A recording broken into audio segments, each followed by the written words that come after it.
login page po namin. So, first of all, pag wala pa pong account yung user or client, which kailangan po nila i-fill up um, ito. Then, meron na po kasi akong account. Then, sabi po ito.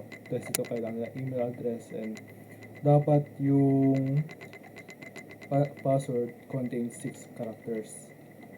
Then, so for the confirm and that. Tapos, ito po yung para malaman.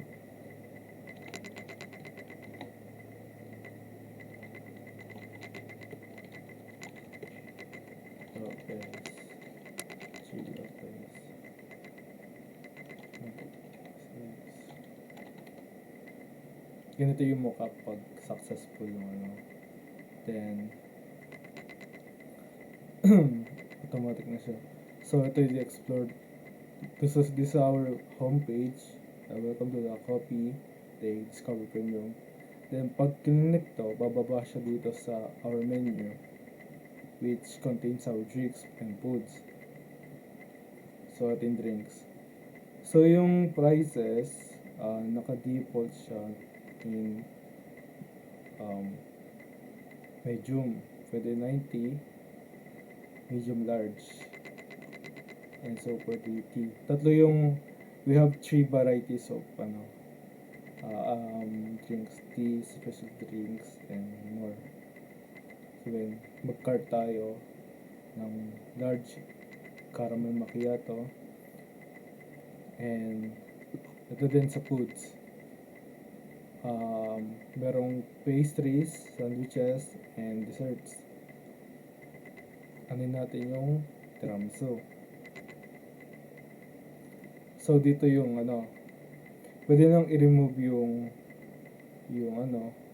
tag dito, yung food and drinks kung ayaw nila, and pwede pa sila mag-shop. And dito kapag gusto pa nila mag-shop or may gusto pa sila continue shopping, then pwedeng ayan, try natin remove, nakawala siya, add siya natin ulit,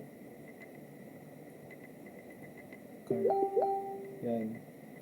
So yung subtotal, tas yung tax, then yung shipping, which total 1,000.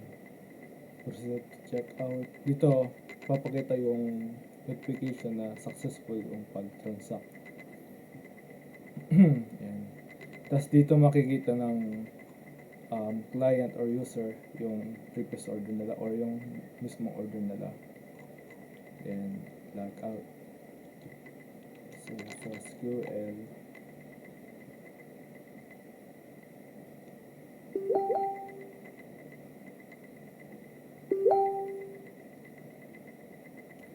dito pumapasok lahat ng mga in-order ng user or ng client.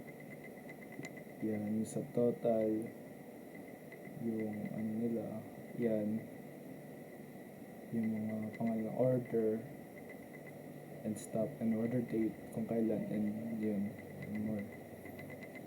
Sa products, ito lahat ng mga products namin. Yan. For the user, dito din makita kung ilan yung user at kailan yung mga information, username or the full name, and email and password.